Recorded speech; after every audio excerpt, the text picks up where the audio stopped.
Reborn. I returned as the disgraced heir, then 6.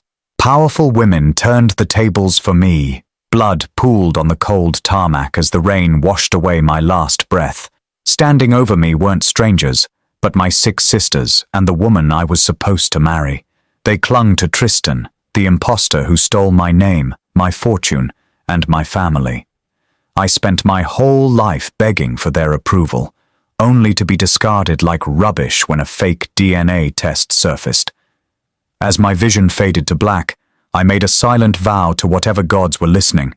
If I ever got another chance, I would burn their perfect world to the ground. Then, my eyes snapped open. The agonizing crunch of my own ribs shattering against the grille of the black Range Rover was a sound that would echo in my mind for eternity. It was November 14th, the night of the annual Kensington charity gala at the Savoy in London. I wasn't invited, of course. For the past 3 years, ever since the truth came out, I had been the family's dirty secret, the hospital mix-up, the parasite who had unknowingly leached off the Kensington wealth while the real son, Tristan, suffered in middle-class obscurity. I lay in the filthy alleyway behind the hotel, the icy rain soaking through my threadbare coat. I had come here to confront Tristan. I had spent 2 agonizing years digging, scraping together every penny I had left from working night shifts at a warehouse to hire a private investigator, a man named Thomas Blackwood. Blackwood had found the undeniable proof. The DNA test that stripped me of my family was forged. Tristan had paid off a technician at the Portland hospital. He wasn't a Kensington. He was a con artist. But Tristan was always one step ahead. Footsteps echoed in the alley. The heavy oak door of the hotel's rear exit swung open, spilling golden, warm light into the miserable darkness. Out stepped Tristan, impeccably dressed in a bespoke Savile Row dinner suit, and clinging to his arm was Sophie. Sophie, my fiancée, the woman who had sworn to love me unconditionally, who had kissed my cheek and told me that wealth didn't matter, only to break off our engagement the very day my father stripped me of my inheritance. Now, she was wearing the 3-carat diamond ring I had bought her. Only now, it was a symbol of her impending marriage to Tristan. Behind them emerged my sisters, all 6 of them. Eleanor, the eldest, who had practically raised me when our mother passed away. Matilda and Flora, the twins, who used to sneak into my room during thunderstorms. Victoria, the fierce corporate shark who taught me how to read financial reports. Clara, the artist whose first painting I bought. And Alice, the youngest, the sweet girl who used to ride on my shoulders. "Oh my God, is he dead?" Alice gasped, her hands flying to her mouth. But there was no horror in her eyes, only mild disgust, as if she had just spotted a dead rat. "Don't look, darling," Eleanor said, shielding Alice's eyes and glaring down at my broken body. "Arthur always was dramatic, coming here tonight trying to ruin Tristan's big moment. It's pathetic." I tried to speak, but only blood bubbled past my lips. "He's lying," I wanted to scream. "I have the files. He's not your brother." Tristan stepped forward, the crisp sole of his Italian leather shoe coming to rest mere inches from my face. He crouched down, a smirk playing on his lips that none of my sisters could see from their angle. "You just couldn't leave well enough alone, could you, Arthur?" Tristan whispered, his voice dripping with venom. "You had to go digging. I told you to stay in the gutter where you belong." "Tristan, darling, let's go back inside," Sophie said, tugging gently at his sleeve. She looked down at me, her eyes flat and devoid of the warmth I had drowned in for 4 years. "The police will handle this. It was just a hit and run." Tristan's driver had waited for me. "You're right, my love," Tristan said, standing up and wrapping an arm around Sophie's waist. He looked at my sisters. "I'm so sorry you all had to see this. I know he lived with you for 22 years. I know it must hurt. He was an imposter, Tristan," Victoria said coldly, adjusting her designer shawl. "He stole 22 years of your life. Good riddance. Come on, the champagne is getting warm." One by one, they turned their backs on me, They laughed as they walked back into the warmth and the light, the heavy steel door slamming shut, plunging me back into the cold, rainy dark. I lay there, feeling the life drain from my veins. The files proving my innocence, proving Tristan's guilt, were tucked inside my jacket, soaked in my own blood. I had sacrificed everything for them.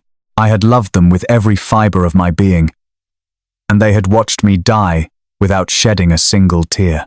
A searing, blinding rage ignited in my chest, burning hotter than the physical agony ripping through my body. If I could just go back, I thought, my vision narrowing into a dark tunnel. If I could just have one more chance, I wouldn't beg. I wouldn't cry. I would destroy them all. The rain stopped feeling cold. The pain vanished. And then there was only blackness. Arthur, are you even listening to me? My eyes snapped open. I gasped, sucking in a lungful of crisp, dry air. I wasn't in the alley. The smell of rain and blood was gone, replaced by the scent of expensive lavender polish and fresh lilies. I blinked, my vision adjusting to the blinding sunlight streaming through the floor-to-ceiling windows. I was sitting on a plush, white leather sofa. Across from me sat a man I hadn't seen alive in 3 years. My father, Rupert Kensington.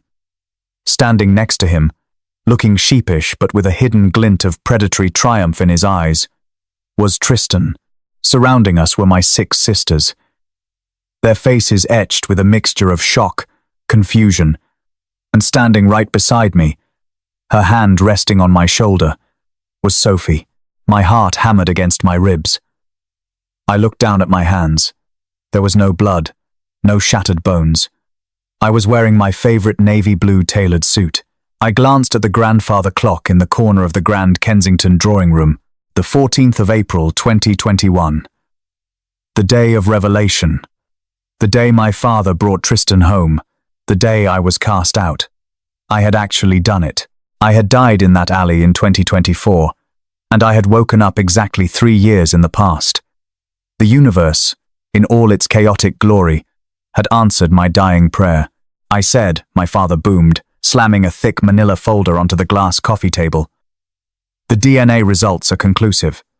There was a mix-up at the Portland hospital 22 years ago. Tristan is my biological son. You, Arthur, are not. In my previous life, this was the moment my world ended. I had fallen to my knees. I had cried. I had begged my father to tell me it was a joke. I had looked to my sisters for support, only to watch them slowly pull away, their eyes turning from familial warmth to suspicion and eventually cold detachment. I had clung to Sophie, who promised me we would get through it, only to abandon me a month later. I looked at them now. Eleanor, with her arms crossed, already looking at me like a stranger. Alice, peering at Tristan with wide, curious eyes. Sophie, whose hand on my shoulder suddenly felt less like a comfort and more like a heavy, suffocating weight. A slow, dark smile spread across my face. I couldn't help it. A low chuckle escaped my throat, breaking the heavy, dramatic silence of the room. "Arthur?" Sophie whispered, sounding unnerved. "Are you laughing? Your father just told you you're not family." I stood up, brushing off my suit jacket as if dusting off a minor inconvenience. I looked directly into my father's eyes. Then, at Tristan. The imposter flinched slightly under my gaze. He was expecting tears. He was expecting a fight. "I heard him perfectly, Sophie," I said, my voice calm, steady, and devoid of the panic that had choked me in my first life. I reached down, picked up the manila folder, and flipped it open. I pretended to scan the forged medical jargon, nodding slowly. "Well, the science doesn't lie, does it, Arthur?" "I know this is a shock," my father said, his tone softening just a fraction, playing the part of the benevolent patriarch. "We will, of course, provide you with a modest severance. A sum to help you get on your feet. But as of today, Tristan will be assuming his rightful place as the heir to the Kensington fortune." "Of course," I replied smoothly. I tossed the folder back onto the table. "It's only fair." My sisters exchanged bewildered glances. You're just accepting this. Victoria, the sharpest of the six, narrowed her eyes. Just like that? You're not going to contest it? Why would I asked, looking at Victoria with a cool detachment that made her visibly uncomfortable. If Tristan is the blood heir, then this house, this wealth, belongs to him. I wouldn't dream of overstaying my welcome. I turned to Sophie. She looked pale, her mind undoubtedly calculating how quickly she could detach herself from a penniless man without ruining her social standing. Sophie, I said softly. Arthur, we can talk about this later, she whispered quickly, glancing nervously at my father and Tristan. No need, I said. I reached for my left hand and slid off the platinum engagement band she had given me, while simultaneously reaching out to take her left hand. Before she could protest, I slid the 3-carat diamond ring off her finger. What are you doing? She hissed, her face flushing red. Saving you the trouble, I replied loudly enough for the whole room to hear. You're a woman of expensive taste, Sophie. And as of 5 minutes ago, we both know this relationship just lost its return on investment. I tossed the diamond ring onto the coffee table, next to the fake DNA results. It landed with a sharp clink. Arthur, how dare you speak to her like that? Eleanor scolded, stepping forward defensively. Sophie has been nothing but loyal to you. Loyalty, I mused, looking at my oldest sister. A fascinating concept. Eleanor, we'll see how long yours lasts. I didn't wait for a response. I turned on my heel and walked toward the grand staircase. Where are you going? My father demanded. To pack. I called over my shoulder without stopping. I'll be out of your house in 15 minutes. Enjoy your new brother, ladies. I took exactly 15 minutes. I didn't pack the Rolexes, the custom suits bought with Kensington money, or the keys to the Aston Martin. I packed 2 pairs of jeans, a few plain shirts, my laptop, and my passport. I shoved it all into a faded canvas holdall I had owned since university.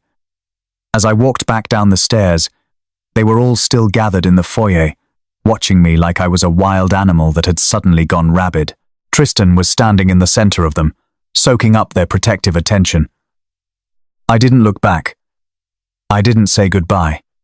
As I stepped out into the bright April sunshine, the heavy door clicked shut behind me, severing my ties to the Kensington name forever. I had nothing but a holdall and a few £100 in my current account. But I also had something far more valuable. I knew the future. I knew every stock that would surge, every business deal my father would botch, and every dark secret the Kensingtons were hiding. They thought they had discarded a burden. They didn't realize they had just unleashed their executioner. Survival first, vengeance second. I checked into a cheap B&B in Croydon, a far cry from the silk sheets of the Kensington estate. Sitting on the lumpy mattress, I opened my laptop. I had 3 years to orchestrate the downfall of a £1 billion empire, but knowing the future wasn't enough. I needed capital, and I needed power. My eyes landed on a headline from a financial news site. Sterling Vanguard CEO faces board mutiny over succession clause. Evelyn Sterling.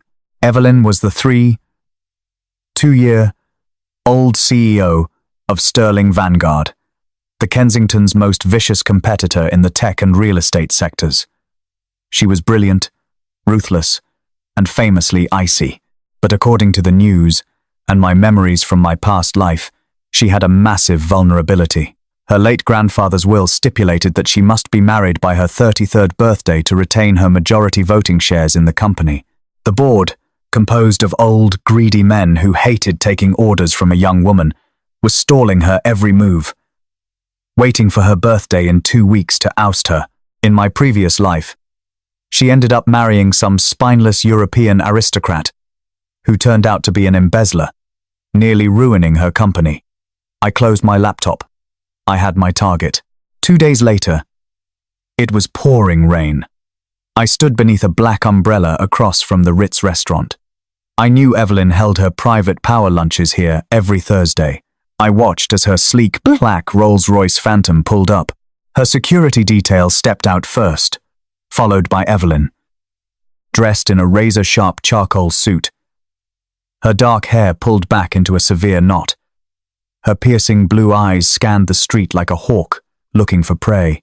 I tossed my umbrella into a bin, stepped out into the rain, and walked directly toward her. "Hey, stop right there," her lead bodyguard barked, stepping into my path and placing a massive hand on my chest. "I need 2 minutes with Miss Sterling," I said loudly over the rain, not breaking eye contact with her. Evelyn paused at the entrance, turning to look at me. Her expression was unreadable. "I don't do street pitches."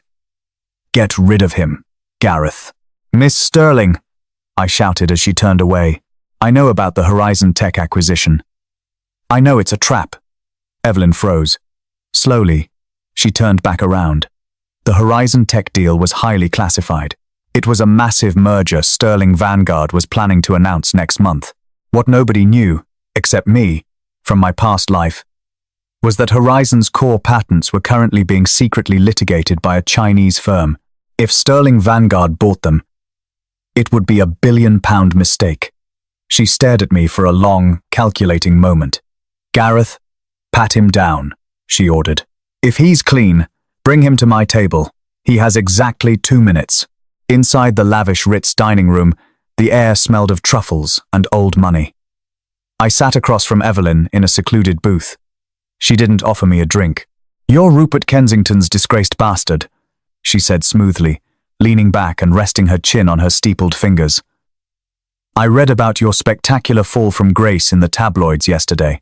Why is the Kensington reject trying to warn me about my own business deals?" "Because the Kensingtons are going to buy Horizon if you back out." I lied smoothly. In reality, they wouldn't. But I needed her to believe we had a common enemy. "And because I have a proposition for you. A proposition from a man who currently owns nothing but a wetsuit," she noted, her eyes flicking up and down my damp clothes. "I own information." I corrected her. "I know the Kensington Empire from the inside out. I know their shell companies, their offshore accounts, and every weakness in their supply chain. You want to crush them, Evelyn.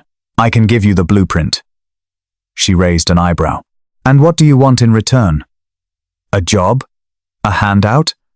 "I want a partnership," I said, leaning in closer. "And I want to solve your board problem." Evelyn's eyes narrowed dangerously. "Careful, Arthur. Your 33rd birthday is in 12 days, I stated, ignoring her warning. "The board is ready to strike. You need a husband, not a real one, obviously. You need someone who understands the corporate world, someone who can play the part convincingly for the press, and most importantly, someone who has absolutely zero claim to your assets and is willing to sign the most ironclad prenuptial agreement your lawyers can draft." Silence stretched between us. The only sound was the clinking of silverware from the surrounding tables. "You want me to marry you," she finally said, the corners of her lips twitching in amusement. "You have lost your mind." "I am offering you a mutually beneficial transaction," I countered. "You get a loyal, competent husband who secures your empire and gets the board off your back. I get access to your resources, your capital, and your protection. So I can systematically destroy the family that threw me to the wolves. A marriage of convenience. Strictly business." Evelyn picked up her crystal water glass, took a slow sip, and set it down. Her icy blue eyes bore into mine, searching for a crack, a lie, a hint of weakness. I gave her none. I had died already. There was nothing she could do to me that was worse than what I had already survived. "You really hate them, don't you?" she asked softly. "More than you can possibly imagine," I replied. A slow, terrifying, and absolutely beautiful smile spread across Evelyn Sterling's face. "My lawyers will have the prenup ready by tomorrow morning," she said, extending her hand across the table.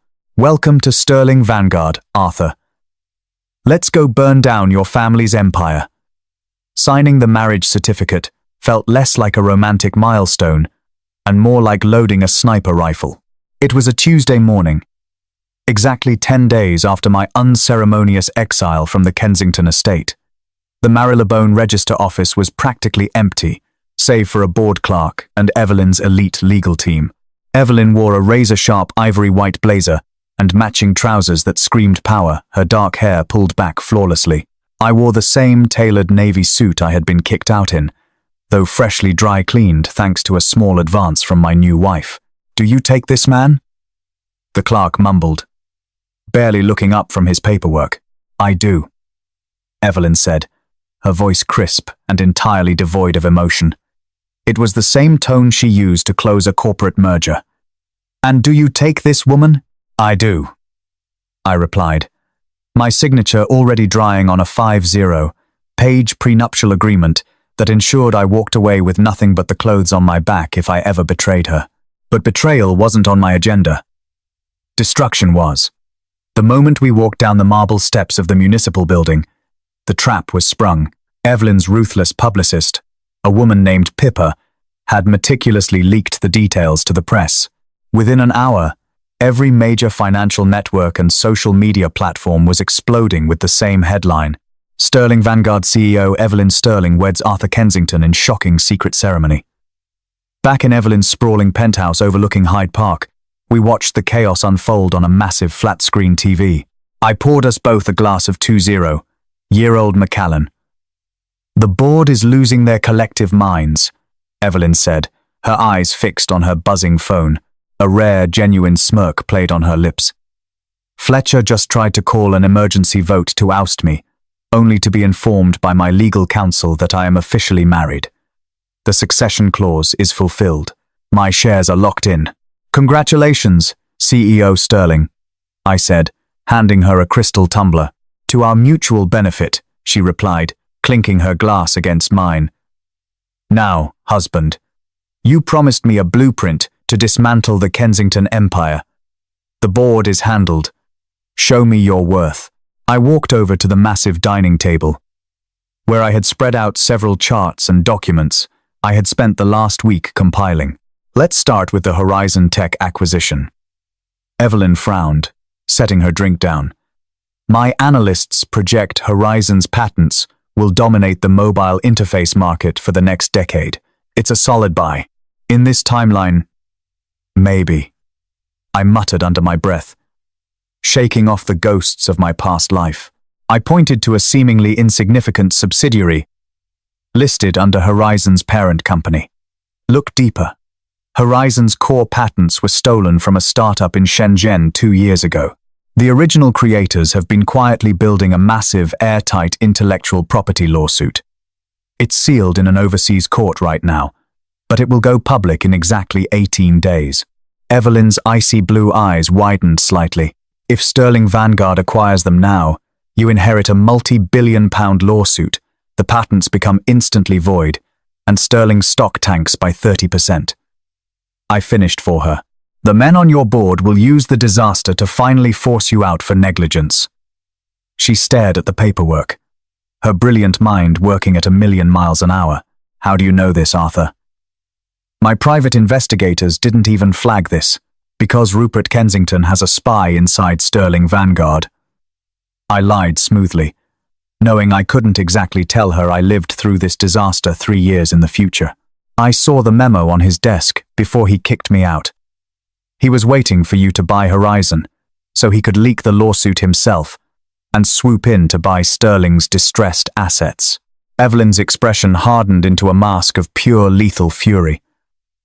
"You pull out of the Horizon deal today, citing internal restructuring due to your sudden marriage. Let the rumors fly that you're distracted. Meanwhile, we quietly funnel the acquisition capital into buying Sentinel Logistics." "Sentinel?" Evelyn scoffed.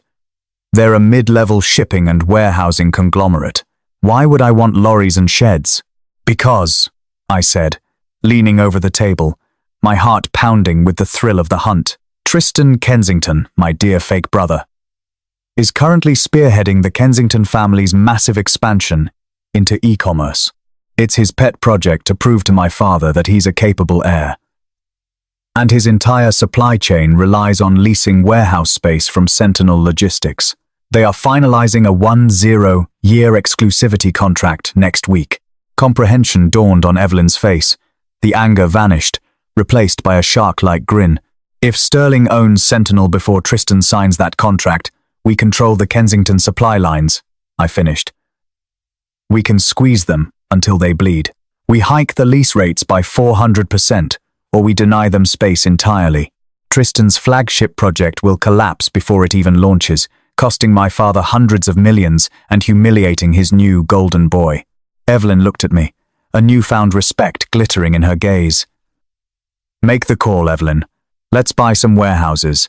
Stepping onto the red carpet at the London Chamber of Commerce Gala felt like stepping onto a battlefield. It had been 4 weeks since my wedding. Sterling Vanguard had silently acquired Sentinel Logistics through 3 different shell companies. Tristan's e-commerce launch was scheduled for tomorrow morning. The trap was set. The jaws wide open, waiting for the imposter to step inside.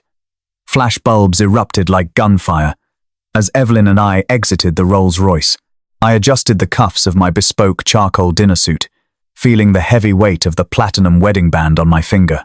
Evelyn slipped her arm through mine, her emerald green silk gown catching the light and turning every head on the street. We were the most dangerous talked-about couple in London, the disgraced heir who married the Ice Queen. As we walked into the grand ballroom of the Dorchester, the chatter instantly died down. A sea of billionaires, politicians, and socialites parted for us, and there, standing by the champagne tower, was the Kensington family. My father, Rupert, looked visibly older. His jaw clenched tight as he glared at me. My sisters were clustered together, dripping in diamonds, paid for by the company I was about to gut. Eleanor, Victoria, and Clara stared at me with a mixture of hostility and undeniable shock. They had expected me to vanish into poverty. Instead, I had returned as a king alongside a queen. And then there was Tristan. He stood in the center, wearing a gaudy maroon velvet dinner jacket, looking flushed and overly confident. Clinging to his arm was Sophie, wearing the exact same smile she used to reserve for me. But as her eyes met mine, her smile faltered. She took in my tailored suit, the confident posture, and the impossibly beautiful billionaire on my arm. A flash of profound regret crossed her face before she quickly masked it. "Showtime," Evelyn murmured perfectly in my ear, squeezing my arm. We didn't walk away. We walked directly toward them. Well, Tristan sneered loudly as we approached, making sure the surrounding guests could hear. "If it isn't the prodigal parasite, I must admit, Arthur, I didn't think you'd sink to becoming a glorified gigolo so quickly. How much is your allowance?" A collective gasp rippled through the nearby eavesdroppers. My father didn't reprimand him. Eleanor and Victoria smirked. They still thought they held all the cards. I didn't flinch. I just smiled, a cold, empty expression that made Tristan's sneer falter slightly. "Tristan," I said smoothly, letting my eyes rake over his velvet jacket with mild disgust. Still dressing like a Blackpool magician. "I see. Some things even stolen money can't buy." Tristan's face flushed a deep, ugly red. "You watch your mouth, you penniless fraud. You have no right to be here. This is an event for actual businessmen, not charity cases hiding behind their wives." Evelyn stepped forward, her presence instantly dominating the space. She looked Tristan up and down as if he were a particularly unpleasant stain on the carpet. "Mr. Kensington," Evelyn said, her voice dripping with absolute zero frost. "My husband does not hide behind me. He stands beside me. And as for your assertion about..." The smirk vanished from Tristan's face. My father stepped forward, his eyes narrowing. "What are you talking about, Evelyn? Keep your corporate games out of this. Tristan's e-commerce launch tomorrow is airtight." "Is it?" I asked, pulling a folded piece of paper from my breast pocket. It was a formal notice of ownership transfer. "I believe you were scheduled to sign a 10-year lease agreement with Sentinel Logistics tomorrow morning at 9, Tristan. To secure the 12 regional distribution centers your new platform absolutely requires to function." Tristan swallowed hard. A bead of sweat breaking out on his forehead. So what? The contracts are drafted. The terms are locked. The terms were negotiated with the previous owners. I corrected, handing the paper to my father. Rupert snatched it, his eyes darting across the legal text, his face drained of all color. Sterling Vanguard bought Sentinel yesterday, I said, raising my voice just enough so the surrounding elite could hear the Kensington golden boy getting publicly slaughtered. And as the newly appointed head of Sterling Vanguard's acquisitions division, I've reviewed your proposed lease. It's severely undervalued. So, I've decided to terminate the negotiations. You can't do that, Tristan shouted, losing his composed veneer. The velvet jacket suddenly looked too tight on him. We launch tomorrow. We have millions of pounds of inventory sitting on docks waiting to move into those warehouses.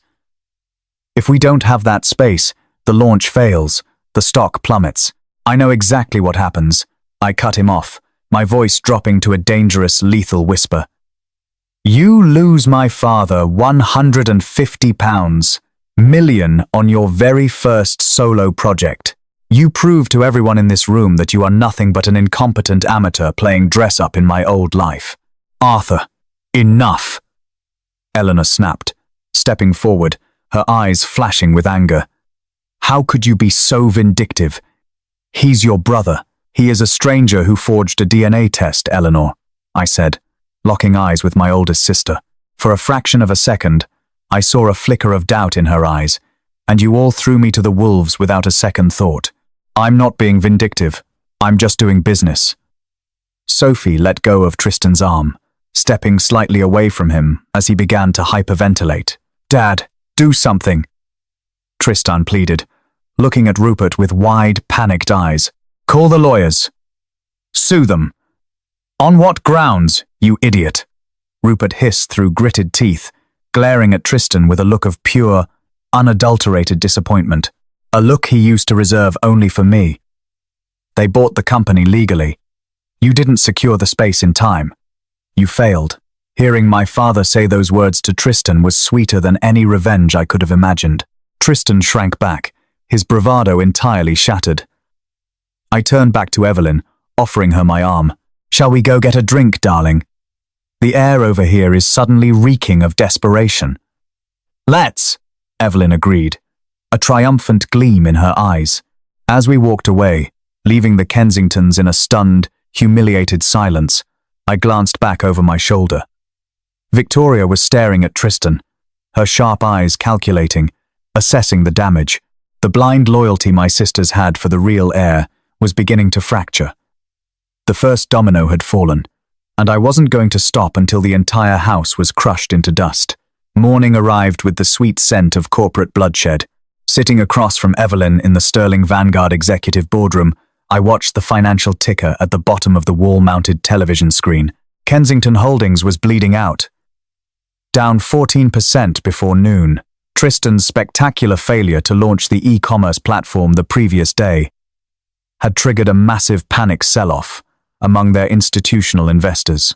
Millions of pounds of perishable and high-value inventory were currently sitting on shipping docks, rotting in the sun, because Sterling Vanguard now owned the Sentinel warehouses and we had officially denied them entry. Your father's board of directors just called an emergency meeting, Evelyn noted, her eyes gleaming with predatory satisfaction over the rim of her porcelain coffee cup. Rumor has it they are demanding Tristan step down as VP of Development. In less than 24 hours, you've turned their golden boy into a massive liability. It's only the beginning, I replied, leaning back in the plush leather chair. Tristan is a cornered rat now, and cornered rats make stupid, desperate mistakes when they need an escape route. Right on cue, my encrypted phone buzzed on the mahogany table. The caller ID flashed a name that made me smile. Thomas Blackwood. He was the private investigator I had hired in my previous life to uncover Tristan's forged DNA test. In this timeline, I had hired him on day one, backed by Evelyn's limitless bank accounts, with a very specific set of instructions. Put him on speaker, Evelyn commanded gently. I tapped the screen. Tell me you have good news, Blackwood. Better than good, Mr. Sterling Kensington. Blackwood's raspy voice crackled through the speaker. I dug into the financial anomalies you flagged regarding your sister's offshore trust accounts. You were right on the money. Tristan isn't just failing at business. He's actively hemorrhaging cash to cover up his past. Explain, I said, leaning forward. Before Tristan magically became the Kensington heir, he was running a string of bad debts in Marbella under the name Callum Davies. He owes some very dangerous, very private creditors a lot of money. When the e-commerce launch collapsed yesterday, Tristan's personal margin accounts got called in. He panicked. Last night, at roughly 2 a.m., he bypassed the secondary authentication protocols on the family's private banking server.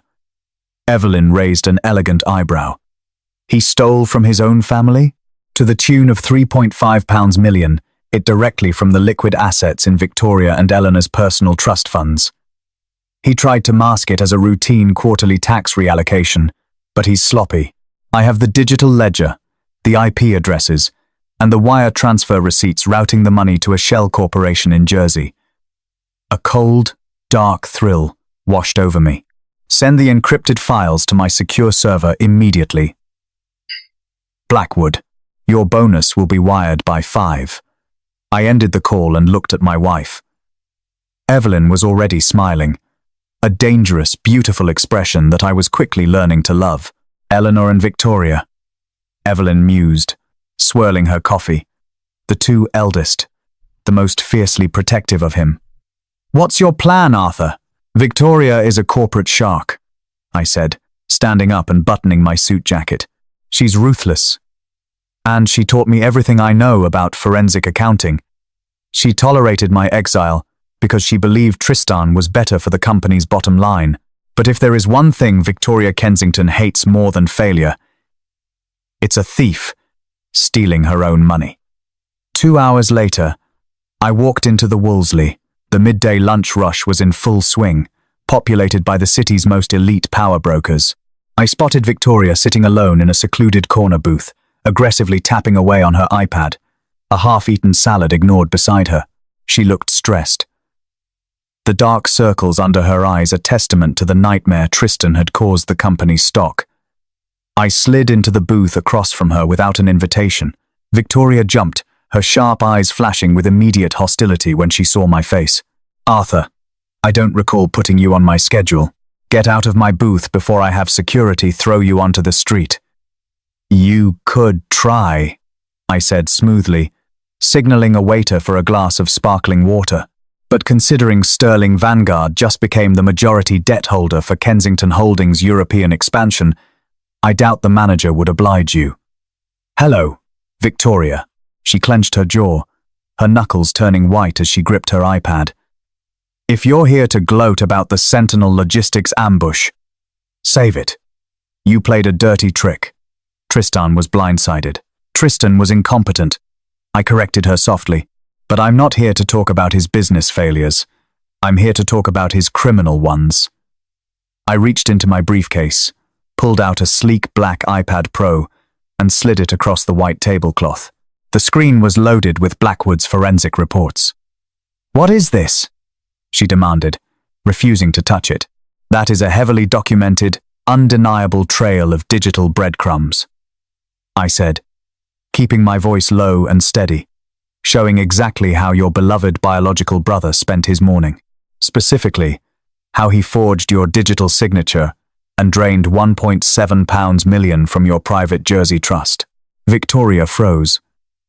The hostility in her eyes fractured, replaced by a flicker of pure, unadulterated panic. You're lying. The trusts require dual-factor authorization, which he bypassed using the master administrative keys Dad gave him last month. I countered. Look at the IP address. Victoria. It traces back to the primary router in the Kensington estate study. The transfer happened at 2:14 a.m. I know for a fact you were in a conference call with the Tokyo branch at that exact time. Slowly, with a trembling hand, Victoria reached out and pulled the tablet toward her. I sat back and watched as the smartest of my 6 sisters read through the undeniable proof of her own betrayal. Her eyes darted back and forth across the screen, her breathing growing shallow. She knew accounting better than anyone. She knew I wasn't faking the data. He stole from me, she whispered, her voice devoid of its usual icy command. She looked up at me, looking younger and more vulnerable than I had seen her in years. Why? Because he's drowning in debt from his days as a Marbella con man, I said, delivering the final crushing blow. And because he doesn't love you, Victoria. He loves the lifestyle you provide him. You all threw me away for a parasite, and now he's feeding on you. I stood up, leaving the tablet on the table. I suggest you check Eleanor's accounts too. Have a lovely lunch, sister. As I walked out of the restaurant, I knew the poison was planted. The unbreakable bond of the Kensington sisters had just suffered its first fatal crack. Rain lashed against the floor-to-ceiling windows of the Sterling Vanguard Gala Room later that week. Evelyn was hosting a high-profile charity auction, an event practically mandated for the city's billionaires. The guest list was carefully curated, but I had intentionally ensured a few specific invitations were extended to the Kensingtons. I wanted them to see my new empire. I wanted them to choke on it. I stood by the grand staircase, nursing a bourbon, watching the room. The atmosphere was electric. Sterling Vanguard was ascending, and Kensington Holdings was on the brink of a downgrade by Moody's. Across the room, standing near a display of modern art, was Sophie. She looked entirely out of place. Her champagne-colored gown was beautiful, but her posture was rigid, her eyes darting nervously around the room. Tristan was nowhere to be seen, likely hiding from the board members who were out for his blood. In my past life, Sophie had been the anchor that kept me sane. When the DNA results came out, she had held me, stroked my hair, and told me we would survive it together. A month later, she left a voicemail breaking off the engagement, citing irreconcilable social differences, and was photographed on Tristan's arm the very next day. Watching her step over my bleeding body in the alleyway was the final image burned into my dying brain. As I watched her now, I felt nothing but a hollow, freezing contempt. She caught my eye. A desperate, hopeful expression flickered across her face. She set her champagne flute down on a passing waiter's tray and began to weave through the crowd toward me. Arthur. She breathed as she approached, stopping just inches away. She looked up at me through her thick lashes, deploying the same doe-eyed look that used to make my heart skip a beat. You look incredible. Sophie, I replied, my voice perfectly flat. I'm surprised you showed up. Without Tristan here to buy your auction paddles, I imagine you're quite bored. She winced, a flash of genuine pain crossing her features. Don't be like that, please. You have to know how hard these past few weeks have been for me. Hard for you? I let out a dry, humorless laugh. Your fiancé lost the family £150 million and is currently under investigation by his own board. Yes. I imagine hitching your wagon to a sinking ship is quite stressful. I didn't want to do it, Arthur, she suddenly pleaded, her voice dropping to a harsh, desperate whisper. She reached out, her manicured fingers brushing the sleeve of my dinner suit. Your father, Rupert, forced me. He told me that if I didn't break our engagement and publicly support Tristan, he would ruin my family's real estate firm. I had to protect my parents. I never stopped loving you. I stared at her, marveling at the audacity. She was a phenomenal actress. If I hadn't died in that alleyway, if I hadn't seen the flat, dead look in her eyes as she told Tristan to leave me bleeding in the rain, I might have actually believed her. That's a beautiful story, Sophie, I said softly, leaning in closer. She mistakenly took it as a sign of affection, her eyes fluttering shut for a moment. It really is. It paints you as a tragic victim of circumstance, a martyr for your family. It's the truth, she whispered, leaning into my space. This marriage to Evelyn, I know it's fake, Arthur. Everyone knows it's just a business arrangement. We can fix this. You're powerful now. You can protect me from Rupert. We can be together. You want me to protect you? I repeated, the taste of ashes in my mouth. I took a step back, breaking the physical contact completely. The warmth drained from my face, replaced by a mask of pure glacial rage. You didn't break our engagement to save your family, Sophie, I said, my voice loud enough to carry over the ambient chatter, causing several nearby guests to turn their heads. You broke it because you are a social parasite. You saw my bank accounts freeze, and you immediately latched onto the nearest host with a black card. You don't love me.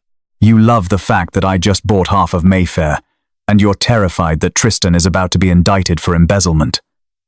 Sophie's face drained of all color. Arthur, keep your voice down. No, I interrupted, my tone slicing through the air like a scalpel. You made your choice the day I was thrown out. You stood in my father's foyer and watched me walk away with nothing.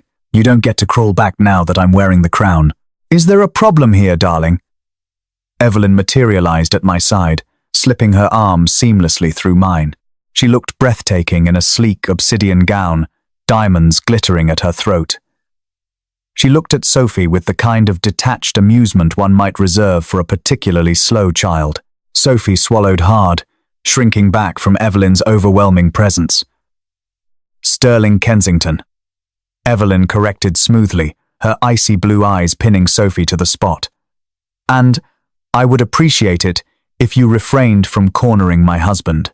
He has a very low tolerance for people who beg. It's so painfully unseemly. A few chuckles erupted from the eavesdropping socialites nearby. She looked at me one last time, searching for a shred of the boy who used to adore her. She found a monster instead. Tears welled in her eyes as she spun on her heel, fleeing toward the cloakroom, utterly humiliated. Well, Evelyn murmured, resting her head lightly against my shoulder as we watched her run. That was delightfully vicious. Remind me never to cross you, husband. Just cleaning, housewife, I replied, taking a slow sip of my bourbon. 2 down, 6 Kensingtons left to go. By Friday morning, the Bloomberg terminal on Evelyn's desk looked like a crime scene. Kensington Holdings' stock price was a sheer, terrifying red cliff, diving into nothingness. The poison I had planted with Victoria at the Wolseley had worked faster than even I anticipated.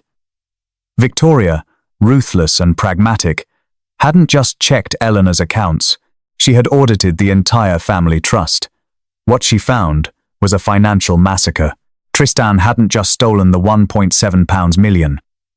He had leveraged the twins, Matilda and Flora's, college endowments, to secure off-book loans for his Marbella creditors, and he had completely liquidated Clara's gallery funding to pay off the interest. The golden child had financially eviscerated his own siblings in less than 30 days. Evelyn stood by the window of our penthouse, looking out over the London skyline, a steaming cup of Earl Grey in her hand. My inside contacts at the SFO just tipped me off. Victoria formally filed a whistleblower report against Tristan at 6 a.m. today. Wire fraud, embezzlement, and forging the signature of a corporate officer. I smiled, knotting my dark crimson tie in the reflection of the mirror. She threw him to the wolves to save herself, exactly as she was trained to do. Rupert is trying to contain it, Evelyn added, turning to look at me, her blue eyes sharp and assessing. He's calling emergency meetings with the board, trying to use his personal shares to cover the deficit. But Sterling Vanguard holds the debt from the Sentinel Logistics failure. If we call in that loan today, Rupert's personal liquidity drops to 0. He'll be forced into administration by Monday. Then, let's call it in, I said softly. Evelyn's lips curved into that beautiful, dangerous smile. I already did. The foreclosure notices on the Kensington estate and their corporate headquarters were dispatched via courier 20 minutes ago. Shall we go watch the castle fall? The drive to the Kensington estate in Surrey took just under 2 hours. The rain from the previous night had cleared, leaving the sky a crisp, mocking, perfect blue. As the Rolls-Royce pulled up to the towering wrought-iron gates of my former home, I felt a strange sense of absolute calm. 3 years ago, I had been chased out of these gates in the dead of night, broken and penniless. Today, I owned the gates. We didn't even need to ring the buzzer. 3 black SFO sedans and 2 local Scotland Yard cruisers were already parked haphazardly on the pristine circular driveway. The heavy oak front doors were wide open. Evelyn and I stepped out, the gravel crunching under our shoes. We walked into the grand foyer, the exact spot where my father had disowned me. It was absolute chaos. Tristan was backed against the sweeping marble staircase, his face pale and slick with panicked sweat. Two investigators were in the process of reading him his rights, slapping heavy steel handcuffs onto his wrists. I didn't do it. It's a setup, Tristan shrieked, his voice cracking as he looked desperately toward my father. Dad, tell them Arthur planted those files. He hacked the server. Rupert Kensington stood near the fireplace, looking like he had aged 20 years in the span of a single morning. His face was ashen, his hands trembling as he clutched a stack of legal documents or foreclosure notices. He didn't even look at Tristan. He was staring blankly at the Sterling Vanguard letterhead. My sisters were huddled together near the entrance to the drawing room. Clara was openly weeping, her dreams of an art gallery shattered. Matilda and Flora looked entirely shell-shocked. Eleanor, the eldest, was screaming at the investigators, demanding they unhand her brother, while Victoria stood slightly apart, her arms crossed tight against her chest, her face a mask of cold, terrified self-preservation. She had pulled the trigger, but she hadn't expected the explosion to be this massive. Arthur, Alice, the youngest, was the first to see me. Her voice, small and trembling, cut through the shouting. The entire room froze. Every head turned toward the foyer. I stood there, immaculate in my tailored suit, with Evelyn Sterling, the most powerful woman in London, standing at my side. What are you doing here? Eleanor hissed, taking a step toward me, her eyes blazing with irrational fury. Did you come to gloat? Did you do this? Did you frame him? Frame him? I asked smoothly, stepping further into the light. Eleanor. Tristan bypassed the dual-factor authentication using Rupert's IP address. I couldn't have framed him if I tried. He stole from you, all of you, because he's not a Kensington. He's a con artist named Callum Davies, who owed the wrong people a lot of money. That's a lie, Tristan screamed, struggling against the agents. Is it? I reached into my jacket and pulled out a small manila folder. It landed exactly where the fake DNA results had landed a month ago. That is the real DNA test, conducted by Thomas Blackwood, a licensed private investigator. It proves, without a shadow of a doubt, that Tristan bribed a lab technician at the Portland hospital to alter the records. Silence descended on the room, thick and suffocating. Rupert slowly lowered the foreclosure documents. He looked at the folder, then at me, and finally at Tristan. The devastating realization washed over him. He had traded his loyal son for a viper. It's true, isn't it? Rupert whispered, his voice completely broken. You aren't my blood. Dad, don't listen to him. Shut up, Rupert roared, the sudden volume making everyone flinch. He looked at Tristan with a disgust so profound, it made my own chest ache with a phantom memory of pain. Get him out of my house. Take him away. As the agents dragged a screaming, sobbing Tristan out the front doors, the reality of their situation began to sink into the sisters. Victoria walked slowly over to the coffee table and picked up the Sterling Vanguard notices Rupert had dropped. Her eyes widened as she read the terms. Dad. Victoria's voice trembled. These are margin calls from Sterling Vanguard, the Sentinel debt. It triggered a default clause on the estate. They're seizing the house. They're seizing the company. Eleanor gasped, covering her mouth. Clara let out a choked sob. Rupert finally looked at me, his eyes red-rimmed and hollow. You planned this. From the moment you left, you used Evelyn to dismantle me. I merely provided the capital, Evelyn interjected, her voice perfectly polite, but laced with razor blades. Your own greed and your blind faith in a criminal dismantled you, Rupert. Sterling Vanguard is just collecting the pieces. The auctioning of Kensington holdings took less than a month. Without Tristan's stolen funds, and with the company's stock trading at pennies, Rupert had no choice but to liquidate everything to avoid federal prison for gross corporate negligence. Sterling Vanguard acquired the Kensington real estate portfolio. their tech divisions, and their overseas assets for a fraction of their worth. I stood in the empty grand ballroom of what used to be the Kensington corporate headquarters. The Sterling Vanguard logo was already being installed on the frosted glass doors. I turned to see my 6 sisters walking slowly toward me. They looked nothing like the untouchable socialites they had been. Eleanor's designer clothes looked slightly rumpled. Victoria lacked her usual fierce corporate makeup. Alice looked small and deeply exhausted. They had lost their trust funds, their status, and their home. They were currently living in a cramped rented terrace in Barking, courtesy of whatever meager savings Victoria had managed to hide from Tristan. They stopped a few feet away from me. For a long moment, nobody spoke. Arthur, Eleanor, finally broke the silence. Her voice was thick with unshed tears. She took a hesitant step forward, reaching out a hand. Please, we know everything now. The lawyers confirmed the DNA test. We know you were telling the truth. We are so sorry. We were blanah, Flora added, tears spilling down her cheeks. He manipulated us. Dad manipulated us. But you're our brother, Arthur. You always were. We miss you, Alice whispered, looking up at me with those wide, innocent eyes that used to melt my heart. Please come home. I looked at them. 6 women whom I had loved more than my own life. 6 women who had watched me bleed to death in an alleyway in a timeline they would never remember. Home? I asked, my voice calm, flat, and devoid of any warmth. Where is that, exactly? Because the Kensington estate belongs to Sterling Vanguard now, and I live in a penthouse overlooking the park with my wife. Don't do this, Arthur, Victoria pleaded, stepping forward. You won. You destroyed him. You took the company. You proved your point. But we're still family. You can't just throw us away. That is exactly what I can do, I replied, my voice turning to ice. I looked at each of them, meeting their desperate eyes. You didn't love me, Eleanor. You loved the convenience of me. The moment Dad pointed a finger and told you I wasn't blood, you discarded 22 years of memories like trash. You didn't even hesitate. We were confused. You were cruel. I corrected her sharply.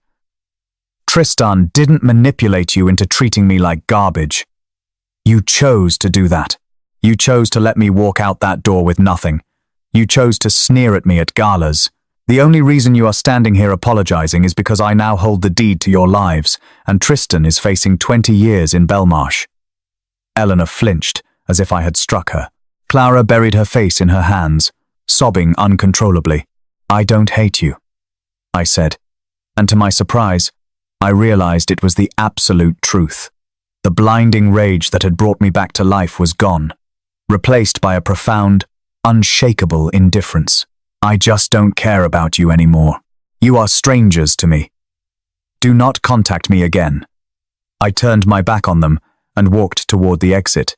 Arthur, please, Eleanor cried out, her voice breaking. You can't leave us like this. I didn't stop.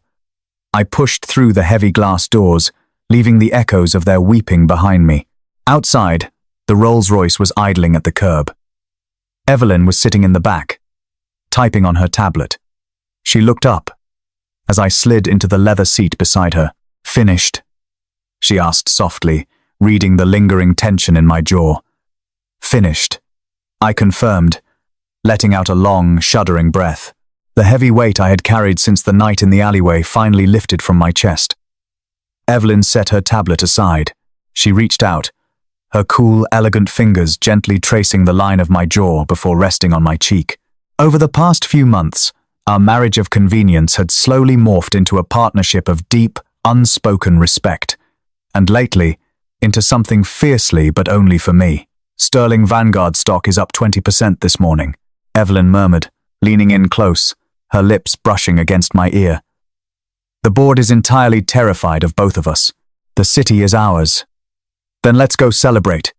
Mrs. Sterling Kensington, I said, turning my head to capture her lips in a kiss that tasted of power, victory, and a brand new life. I had been dragged down into the dark, But I didn't die there.